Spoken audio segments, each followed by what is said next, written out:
Praise the lord. ప్రభునందు ప్రియమైన వారలారా, 92వ కీర్తన 13వ చరణం.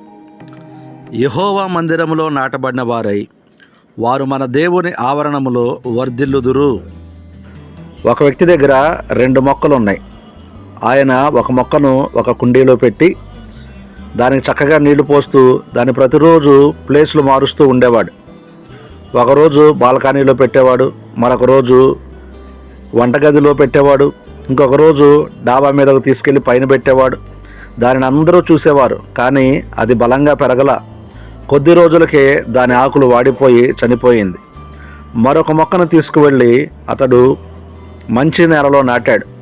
అది అక్కడే స్థిరంగా ఉంది. ఎండలు వచ్చాయి, వానలు కురిశాయి, కానీ ఆ చెట్టు స్థిరంగా చక్కగా వృద్ధి చెంది చాలా పెద్ద చెట్టు అయింది. అది బలమైన చెట్టుగా మారింది. పక్షులు వచ్చి దానిపైన గూడులు కట్టుకున్నాయి. పిల్లలు, పెద్దలు, పశువులు దాని కింద నీడలో ఆశ్రయాన్ని పొందుకున్నారు. మనము కూడా దేవుని మందిరంలో నాటబడిన మొక్కల వలె వర్ధిల్లాలి. చాలామంది విశ్వాసులు నేటి దినాలలో కుండీలో ఉన్న మొక్కల్లాగా ఉంటారు. దేవుని మందిరానికి సరిగ్గా వెళ్ళరు, ప్రార్థన సరిగ్గా చేయరు, వాక్యం సరిగ్గా చదవరు, సరిగ్గా వినరు, అన్నింటినీ అప్పుడప్పుడు చేస్తూ ఉంటారు. వారు ఆత్మీయంగా ఎక్కడ బలంగా ఉండరు. దేవుని సన్నిధిలో మనము తోటలో నాటబడిన మొక్క వలె యెహోవా మందిరములో నాటబడిన వారమై ప్రార్థనలో, వాక్యములో, సంఘ పరిచర్యలో అభివృద్ధి చెందేవారిగా మనం ఉండాలి. మనం ఎలా ఉన్నాం? కుండీలో ఉన్న మొక్కలాగా ఉన్నామా?